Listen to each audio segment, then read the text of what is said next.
This video is brought to you by patreon.com/worsttake. Get access to exclusive live streams and Discord servers, on-screen shoutouts, and early access to some videos when you join now. Help make sure that we can continue to make content like this by supporting the Patreon. Links are in the description down below.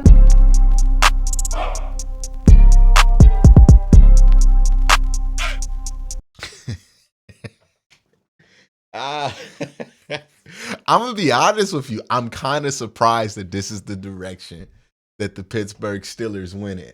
Now, I said, I think this question came up a ton in Q&A this week, right? And what I said stands about the potential of this move, now that it's a reality. I wasn't sweating any move that the Pittsburgh Steelers were gonna make at the quarterback position. I didn't think that there was a move that would change where they stood as a team. I think that they are a 9-win team with Kenny Pickett. I think they're a 9-win team if they traded for Justin Fields. Now, with Russ, I do think there was some potential to be worse than a 9-win team or even slightly better than a 9-win team, but I thought that they wouldn't bet on the floor or wouldn't want to go on a bet that kind of lowers your floor, because I do think Russ presents some problems that I don't think people talk about in March, because all of this is theoretical and we're looking at it on paper. But there's baggage that Russ brings that really does need to be discussed at this point. But the Steelers do this. And look, before I get into why I don't think this is a great move for Pittsburgh, I will talk about the positive outlook out there. If you're a Steeler fan, which I'm sure you did not waste any time jumping in my comment section telling me how much of an idiot I am and probably invoking like whoever the Browns quarterback is in your mind. And then probably invoking, something about the Browns here, even though this video is decisively not really that much about the Browns. This is a video about the Pittsburgh Steelers. And the positive outlook is that Russ had 26 touchdowns and 8 interceptions. And on paper, that looks good. Over the last 2 years, he's had a 16 touchdown season and a 26 touchdown season and about 19 total interceptions between the 2 years. So the numbers on paper don't look terrible. But the problem with Russ isn't what's on paper now. The problem with Russ is multi-layered. One, the numbers are a little bit deceptive. If you watch the film, Russ has not been that impressive. You'll watch times where Russ makes you just scratch your head. There's a reason why Super Bowl champion coach, a guy who's known as being a quarterback guru, is Sean Payton, is giving up on that experience. And it's not because he thinks he's super coachable. Right? There's a reason why a guy who's also known as an offensive mind, and Pete Carroll, a legendary coach, gave up on the Russell Wilson experience. 2 great coaches, right? Championship coaches. One coach won a championship with him. No more. They didn't want to deal with him anymore, right? This wasn't a situation where, I know that they tried to play it like Russ wanted out of Seattle, and Russ did, because Pete made it clear that he didn't want him there anymore. So, 2 places giving up on Russ in the last few years. It's kind of obvious what the issue is with Russ. If he can't play Russ ball, he's not that useful at all. Those numbers, they might look good on paper. In action, they don't look as good as you want them to. They're not as effective numbers as you would like. Now, again, the positive outlook is that it looks good on paper. Again, the positive outlook is that for the Pittsburgh Steelers, this is a very cheap deal, right? Broncos footing the bill for most of this money.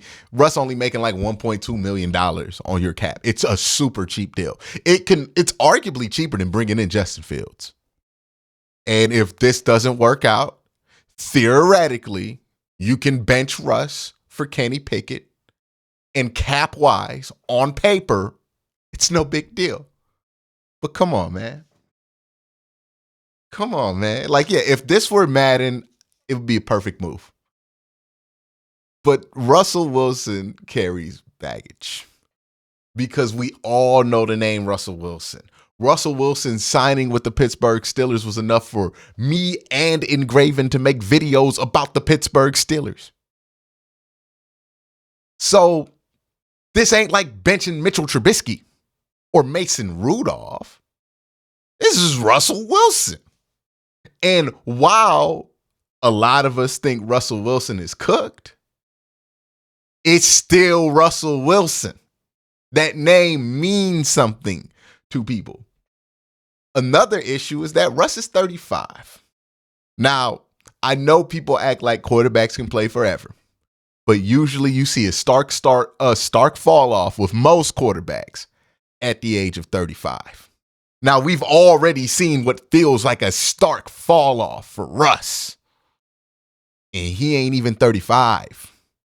Well, he just turned 35 last year. So that's a bit of concern, right? Age is a huge concern with Russ as well. But the biggest concern with Russ is don't nobody like this dude. And I don't know why, but I can definitively say there's a lot of people just don't like this guy. Think about all of the negative, really mean stuff that's been out there about Russ. Who has actually come to his defense? What teammate has stood 10 toes down for Russell Wilson? What former teammate has stood 10 toes down for Russell Wilson? The teammates he won a championship with, they don't even stand 10 toes down with Russell Wilson when people be out here talking about him any kind of way. They add logs to the fire. You got Marshawn Lynch talk about, I don't really mess with dude. You got Richard Sherman saying the same thing. And maybe you don't like Richard Sherman, but everybody seem to like Marshawn. He don't like you? That's crazy. That's crazy. There's something to that. That this dude has been disliked in every locker room he's been in, despite the fact that he's Russell Wilson. Say what you want about a controversial guy like Deshaun Watson for all the reasons off the field, but he doesn't seem to have issues with people liking him in the locker room. It's actually quite the opposite. People in the locker room with him seem to go to bat for him. But Russ, they don't like that dude.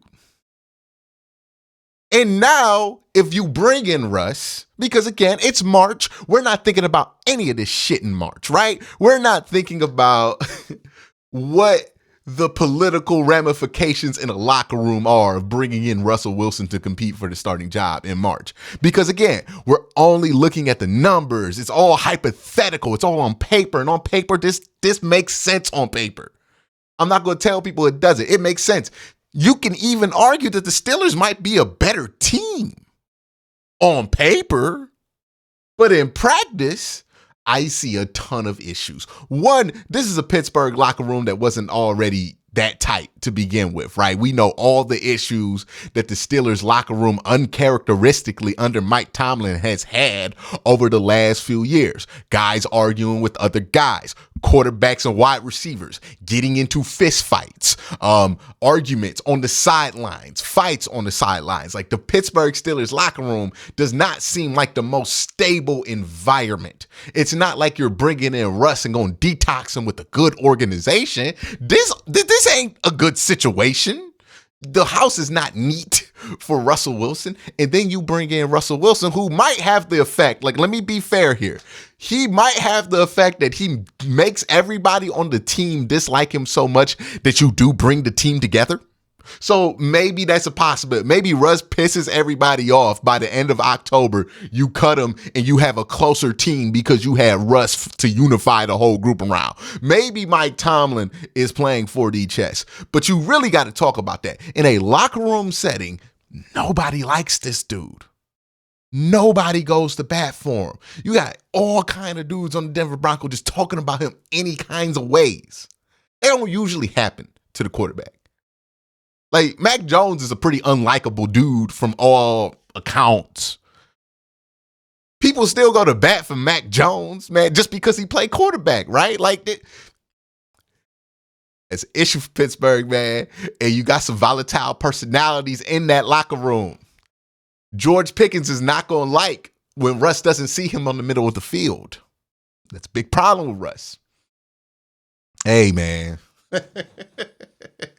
Hey, very interested to see how this works out. Because you can make the argument Pittsburgh don't need that much to be a 10 or 11 win team, right? They don't need that much from Russell Wilson to do that. But I do think that even like, let me get away from the locker room dynamic. The fact that they don't like this dude in that locker room, right? And that he hasn't been, from all accounts, a positive fixture in a locker room culture since like 2018. It doesn't feel like it's been like that. You heard reports about guys hating him while he was on the Seahawks at the end. You heard reports about guys hating him while he was on the Denver Broncos. I don't think that changes, right? At some point, Russ started carrying himself in a very different way. And it's not a way that sits well with other people. Now, maybe he could change. Maybe he's changed. I don't know. Maybe this whole Denver Bronco experience has been very humbling. But assuming things stay relatively similar to what they were in Denver, just off the field wise with him, I don't know, man. Like, that's a huge problem in itself. The on the field problems are even bigger because if you bring in Russ, you have to commit to Russell Wilson. Because I know they're going to tell us it's a competition. You don't bring in Russell Wilson to put him on the bench. Right? Like, that's not, you don't. Yeah, I know there are going to be people who think it's actually a competition between Kenny Pickett and Russell Wilson. But the competition for Kenny Pickett to start this year, you know when that died? It wasn't this offseason when they signed Russell Wilson. It was last year when they decided in the middle of a playoff run, we'd rather roll with Mason Rudolph than put you back in the starting lineup. That was it for Kenny Pickett. Once they had the realization that Mason Rudolph, for whatever reason, is a better starting option when you're healthy than you ain't starting no more unless somebody gets injured. So this whole competition thing with Kenny Pickett, come on, man, that's the rules. But they're going to have to commit to Russ. And the problem with Russ is that you have to commit to a certain style with Russell Wilson that he's physically not capable of running anymore. He's just not the same athlete he was in 2019. He can't throw on the run with the depth and the spin on the ball like he used to. And this is Pittsburgh we're talking about. One of the places that has had the most stubborn grip on an offense that I've seen in the last 10 years. They have refused to evolve. They have multiple offensive coordinators refused to evolve.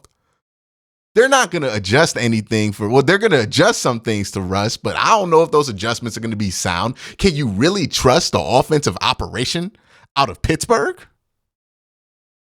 I'm just saying, if there is a franchise that does not deserve the benefit of the doubt when it comes to a quarterback reclamation project right now, or if there's a staff, as much as Mike Tomlin deserves all kind of credit for what he's been able to do defensively, he deserves no credit for any kind of ability to rebuild an offense outside of Big Ben coming back into his prime and starting for the Pittsburgh Steelers. Like, he has just not done a good job of this. He has not done a good job of hiring coordinators. He's not done a good job of assembling offensive staffs. He's just not done a good job at that over the last, since 2018 we've been complaining. Well, not we. They've been complaining about Pittsburgh Steelers offenses.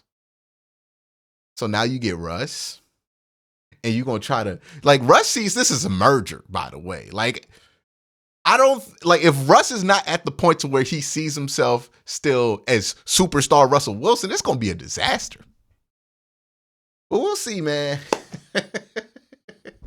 We'll see. We'll see. I can see like 5 ways this goes right for Pittsburgh. I can see 5,000 ways this goes wrong for them.